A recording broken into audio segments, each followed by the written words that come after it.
지난주일 부활주일이었고요. 우리 한 주일 동안 이 부활을 경험하면서, 묵상하면서 여러분 잘 사셨는지 모르겠습니다. 한 주간 동안 삶이 기뻤습니까? 슬펐습니까? 우울했습니까? 대답을 정확하게 여기까지만 하시는데요. 오늘도 이 부활의 주님을 통하여서 주님의 기쁨이 우리 가운데 충만할 수 있기를 원합니다.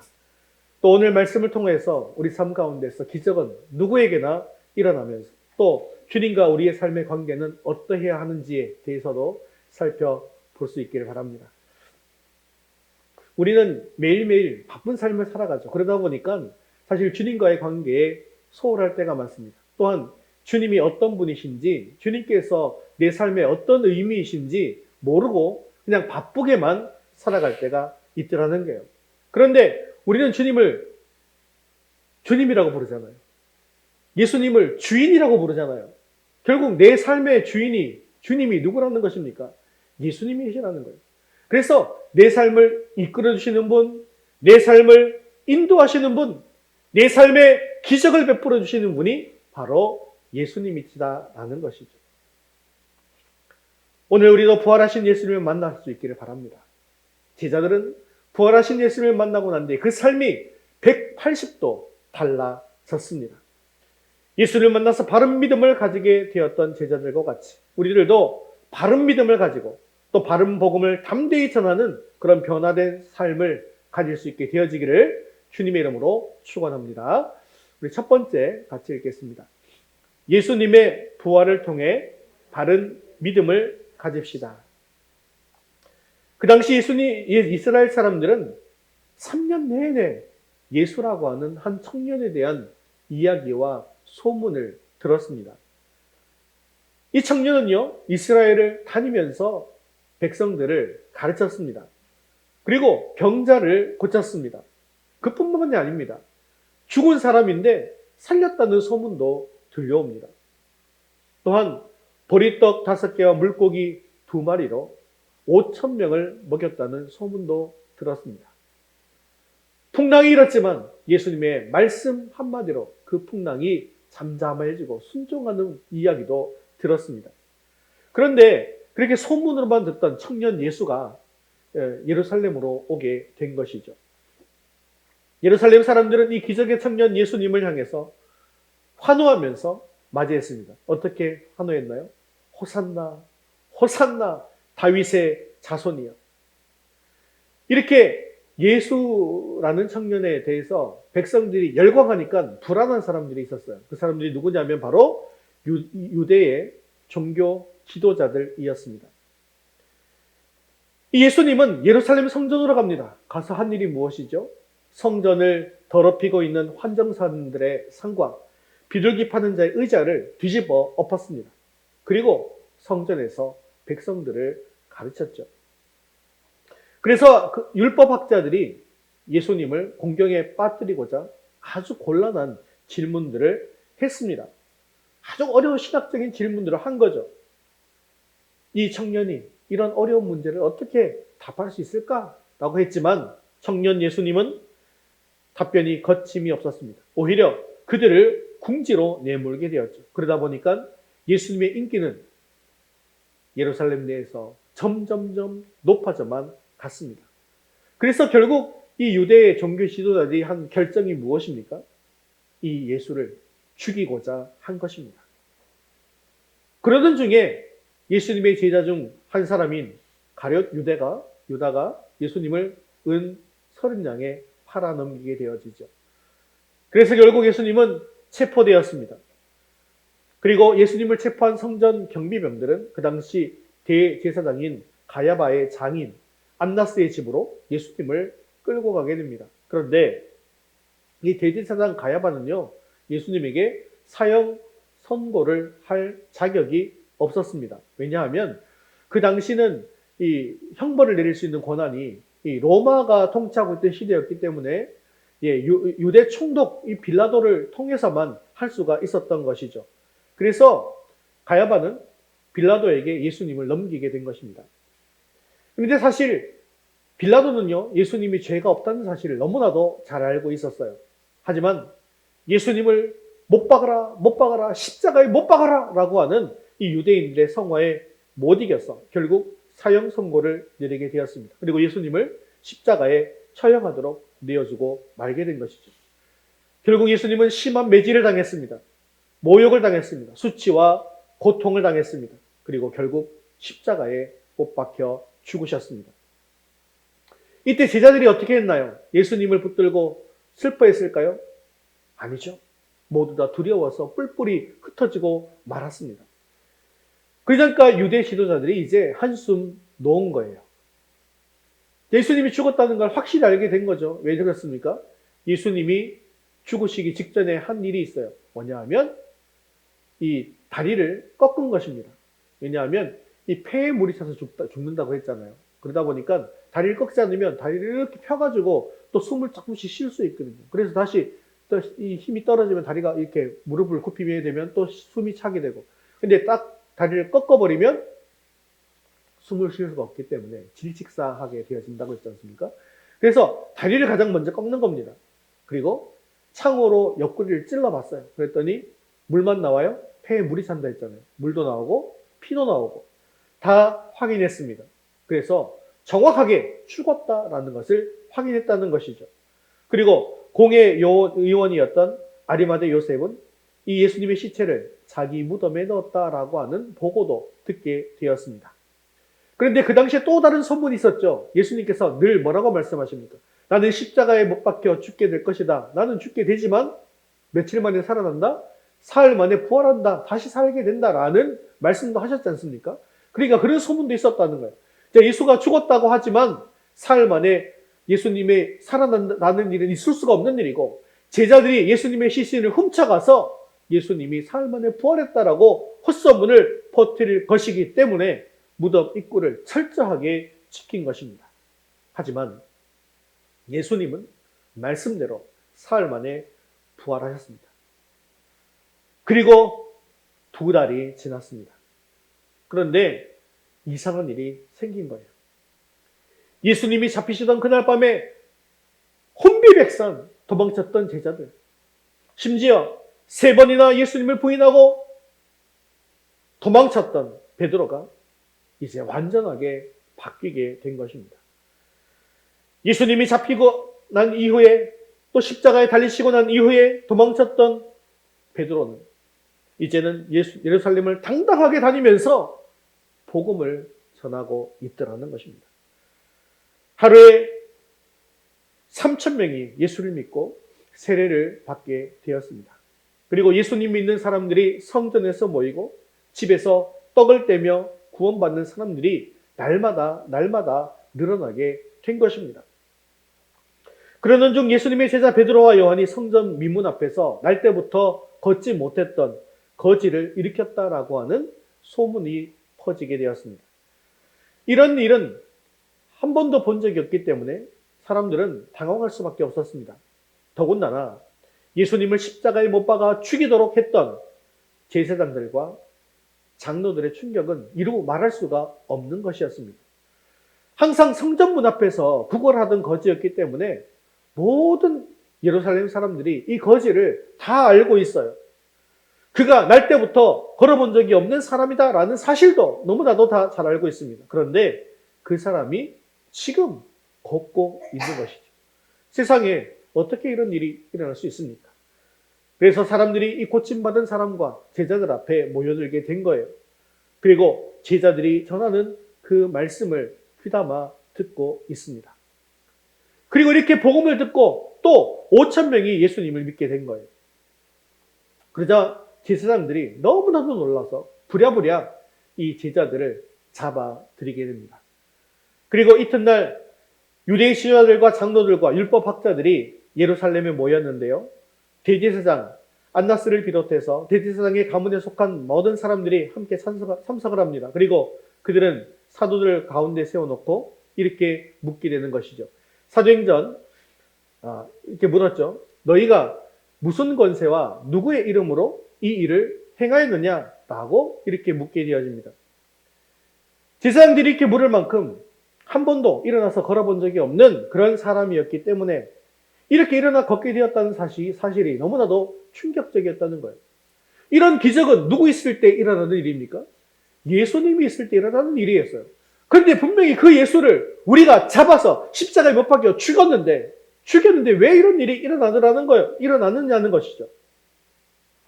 물론 하나님의 역사로 이런 일이 일어났다라고 이야기한다면 누구라도 기뻐하고 축하해야 할 일 아니겠습니까? 하지만 이들은 결코 기뻐할 만한 입장이 안 되었다는 것입니다. 왜냐하면 베드로와 요한은 자신들이 십자가에 못 박혀 죽였던 나사렛 예수의 제자들이기 때문이죠. 그리고 그들이 무슨 소문을 지금 내고 다니고 있습니까? 예수가 부활했다라는 거죠. 예수님이 부활했다라는 이야기를 하고 다니고 있기 때문에 예수의 이름으로 이 거지가 걸을 수 있게 되었기 때문에 그들은 화가 날 수밖에 없었던 것입니다. 자기들은 이런 일을 누군가가 행했다라는 소식을 들어본 적이 없습니다. 또한 자기를 통해서도 이런 역사가 일어난 적이 한 번도 없습니다. 그런데 사탄의 두목이다 라고 해서 십자가에 못 박아 죽였던 그 예수님의 제자를 통해서 예수님의 이름으로 이런 일이 나타났다고 하니까 당황하지 않을 수가 없었다는 거죠. 그래서 그들은 모두가 모여서 베드로와 요한을 신문하고 있습니다. 그런데 그 첫 번째 질문이 무슨 권세와 누구의 이름으로 이런 일을 하였느냐라고 하는 것입니다. 그런데 이때 베드로가 달라진 부분이 있습니다. 부활하신 예수를 만나고 마가의 다락방에서 열심히 기도하는 가운데 오순절에 무엇이 임한 것입니까? 성령이 임했다는 거예요.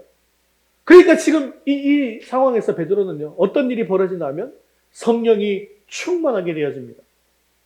성령이 충만한 베드로가 대답합니다. 평생 동안 한 번도 걸어보지 못한 안진뱅이가 당당히 일어서 있는 모습을 바라보면서 베드로가 이렇게 선언하는 거예요. 사도행전 4장 10절 말씀, 우리 세번역 성경을 읽겠습니다. 이 사람이 성한 몸으로 여러분 앞에 서게 된 것은 여러분이 십자가에 못 박아 죽였으나 하나님이 죽은 사람들 가운데서 살리신 나사렛 예수 그리스도의 이름을 힘입어서 된 것입니다.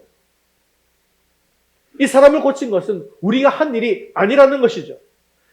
지금 당신들이 잡아 죽인 예수님을 하나님께서 살려주셨고, 그리고 그 예수님의 능력으로 이 안진뱅이 거지가 일어났다는 것입니다. 이제 베드로와 요한은 이 사람들을 전혀 두려워하지 않고 있습니다. 자신들을 죽일 권리를 가진 그런 높은 지도자들 앞에서 구원에도 복음을 전파하고 있는 것이죠. 4장 12절 말씀을 보면 베드로와 요한은 이렇게 단언하고 있습니다. 읽겠습니다. 다른 이로서는 구원을 받을 수 없나니 천하 사람 중에 구원을 받을 만한 다른 이름을 우리에게 주신 일이 없음이라 하였더라. 아멘. 별로 배운 것이 없는 보잘것없는 사람들이 줄 알았던 이 예수의 제자들이 이처럼 지혜롭게 담대하게 복음을 전하고 자신의 의사를 표시할 때 지도자들이 놀라며 어리둥절한 것은 당연한 일 아니었겠습니까? 2달 전만 하더라도 자기 스승인 예수가 잡혀서 죽게 되어질 때에 다 뿔뿔이 흩어져서 도망치고 주랭랑을 치기에 급급했던 그런 자들이었습니다. 그렇게 비겁했던 자들이 어떤 계기로 완전하게 변할 수가 있게 되었을까? 이것이 바로 그들의 마음속에 있는 의문이었을 것입니다. 또한 이것은 우리들의 의문이기도 하죠. 무엇이 이들을 이처럼 극적으로 변화시키게 한 것일까요? 이들을 변화시킨 것은 바로 예수 그리스도의 부활 사건이었습니다. 제자들은 예수님의 부활을 확인하고서야 예수님이 하나님의 아들이심을 비록 늦긴 했지만 확실하게 깨닫게 된 것이죠. 예수님의 부활을 실제로 만나보고서야 그들은 유대인들이 그토록 오랫동안 기다렸던 인류 구원의 메시아 그리스도가 바로 예수님이시다는 사실을 뒤늦게나마 깨닫게 된 것입니다. 우리는 부활을 아직 경험하지 못한 시절의 제자들의 마음을 어느 정도 공감할 수 있습니다. 왜 그렇습니까?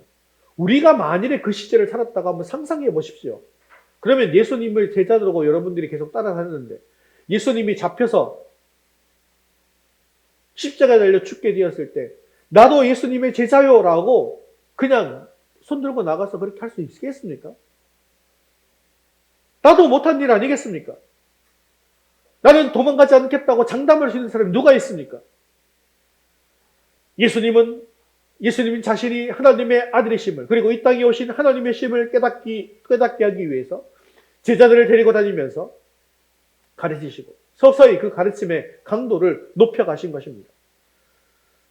그런데요, 예수님이 베푸시는 기적이나 어떤 치유 이런 것들만 주목하고 정작 예수님께서 그런 기적과 치유를 통해서 무엇을 알리시고 무엇을 준비시키시고 무엇을 행하게 하려 하는가에 대해서 무관심하다고 한다면 아무리 3년 동안 혹독한 제자 훈련을 받았다 할지라도 아무 소용이 없습니다. 왜 그렇습니까?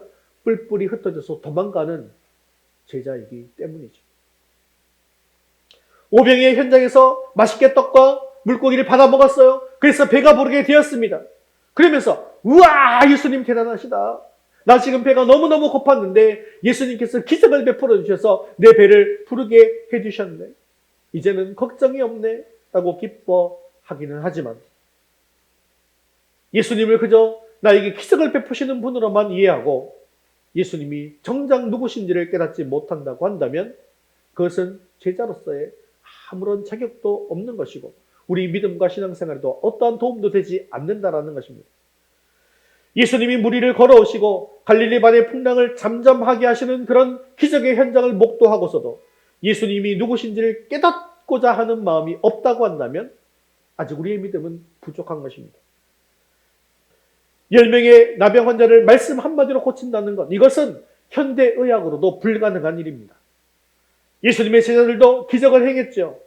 이들이 행하는 이런 기적과 치유와 신기한 일들이 왜 일어나는지를 우리가 이해하지 않으려고 한다면 우리는 예수님을 통해서 제대로 된 신앙과 믿음을 고백할 수 없다라는 것입니다.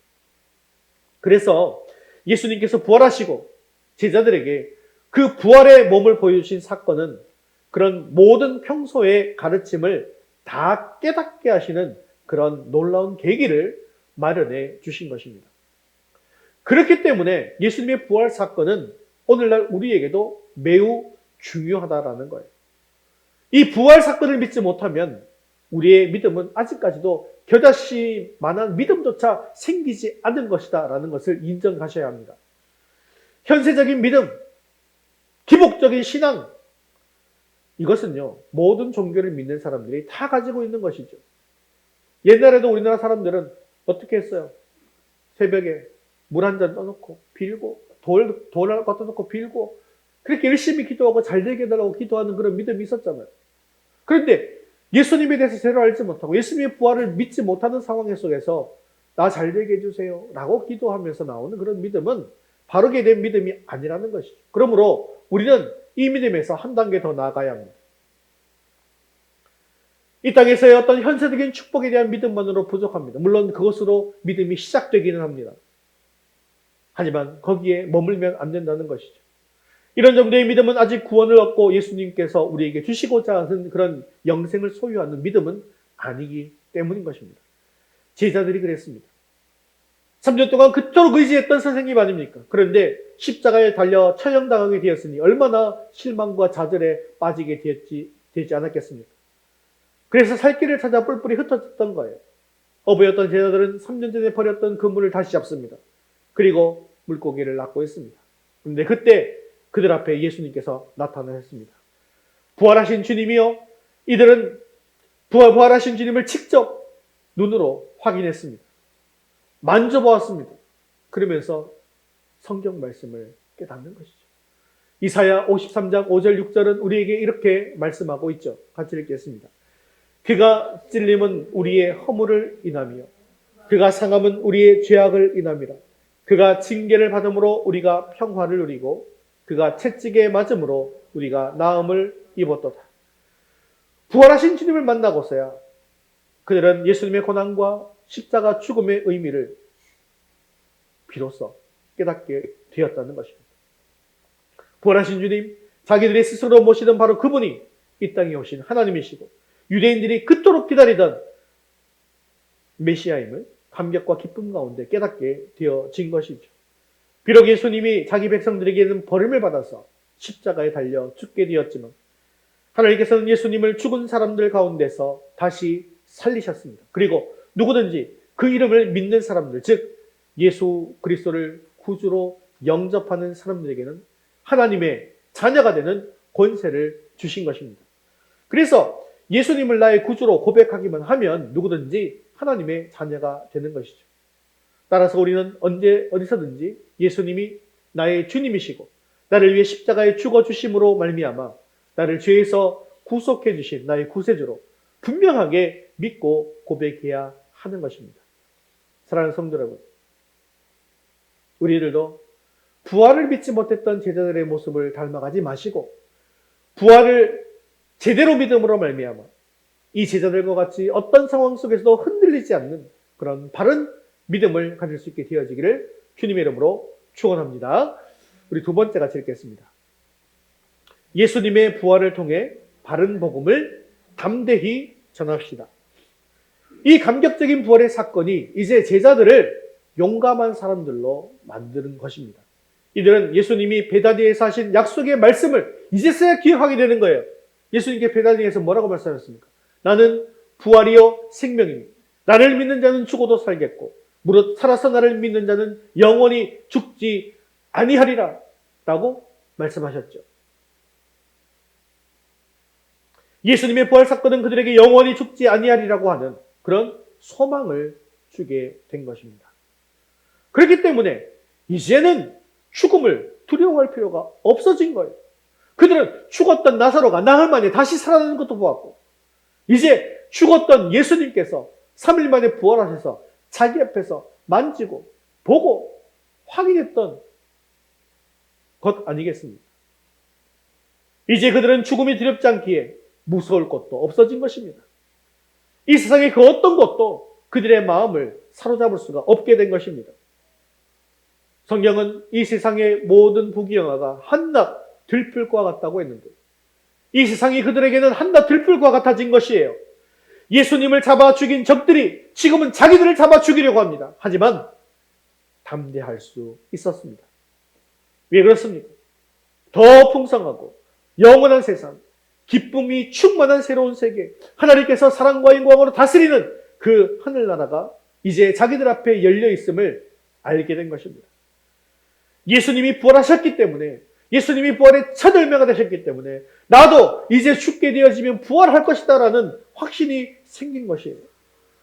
이것을 보증하시는 성령님의 음성을 들은 것입니다. 로마서 8장 11절은 바로 여기에 대해서 이렇게 말씀하고 있습니다. 같이 읽겠습니다. 예수를 죽은 자 가운데서 살리신 이의 영이 너희 안에 거하시면 그리스도 예수를 죽은 자 가운데서 살리신 이가 너희 안에 거하시는 그의 영으로 말미암아 너희 죽을 몸도 살리시리라. 아멘. 즉 예수님의 부활은 예수님께서 부활하신 것으로 끝 이것이 아니라 예수님의 부활은 제자들의 부활과 우리들의 부활과 연결되어져 있다는 것입니다. 이러한 부활신앙이 그들에게 있었기 때문에 제자들은 이제는 두려워하지 않고 담대히 복음을 전할 수 있게 되었다는 것입니다. 사랑하는 성도 여러분, 우리가 이 땅에 살면서요 이렇게 힘들게 개척교회를 섬기며 복음을 전하는 이유가 어디에 있는 것입니까? 그래도 개척교회 하는 분들 중에는 우리가 사정이 그나마 좀 나은 편인 것 같습니다. 왜냐하면 상황이 너무 안 좋은 목사님들도 많이 봤거든요. 가봤더니 지하로 내려가요. 근데 그냥 지하면서 좀 이렇게 깔끔하고 좀 뽀송하게 뭐 제습기도 좀 있고 이런 데도 있는데 거기는 갔더니요 물이 줄줄 새고요. 옆방으로 갔더니 바닥에 물이 흥건해가지고 그러니까 어떻게 이 예배당의 냄새가 어떻겠어요? 쾌쾌하고 막 썩은 냄새. 저쪽 뒤에는 다 곰팡이 쓰러져 있고 그런 상황 속에서 사역하는 목사님도 보았습니다. 그나마 또 거기는 건물이라도 지하라도 구할 수 있어서 다행이죠. 건물을 구할 수 없어서 집에서 지금까지 몇 년째 사역하시는 그런 목사님들도 계십니다. 그런데요, 이렇게 작은 교회, 심지어 집에서 개척하면서 사역하는 이유가 어디에 있는 것입니까? 무엇 때문입니까? 왜입니까? 그것은 아직도 예수님을 하나님의 아들로 구원의 주님으로 알지 못하고 하루하루를 살아가는 사람들에게 복음을 전하기 위한 것입니다. 그렇기 때문에 작은 교회를 시작했어요. 개척교회로 시작했고 개척교회로 사역하고 있지만 우리 개척교회 구성원들에는 늘 기쁨이 넘칩니다. 성령이 역사합니다.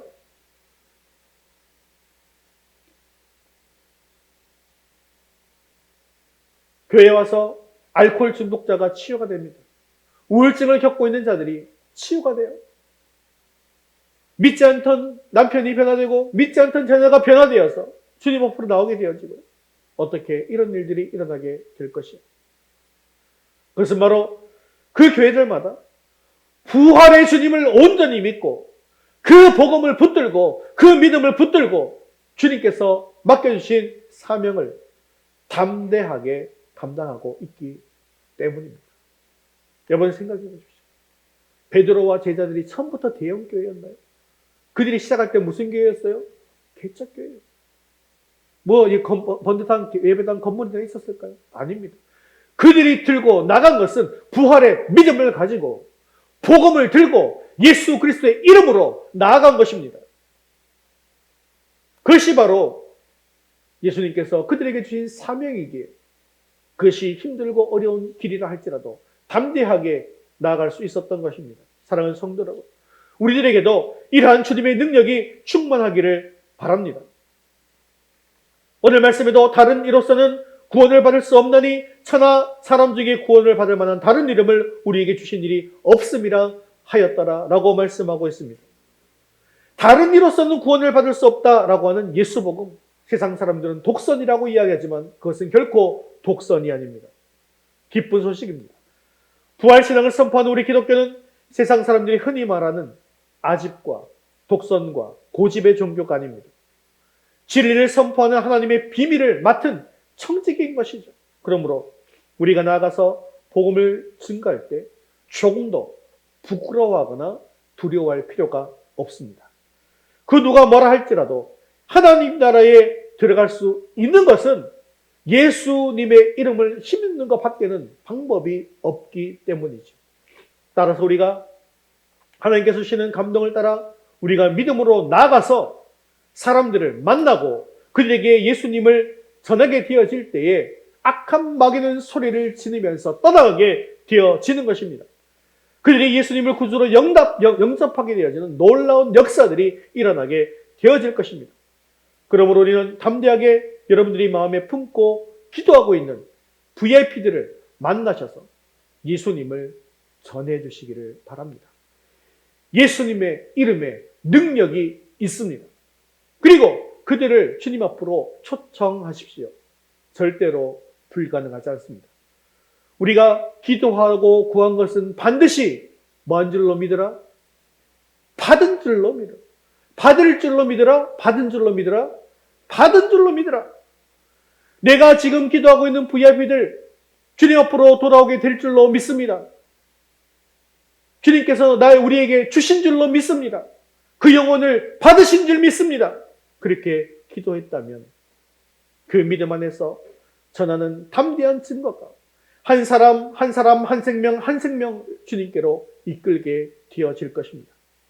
우리에게 구원을 얻을 이름은 오직 예수님 한 분밖에 없습니다. 이 예수님을 날마다 복음으로 증거함으로 말미암아서 우리 삶이 승리하고 또 승리하는 그런 귀한 역사가 일어날 수 있게 되어지기를 주님의 이름으로 축원합니다.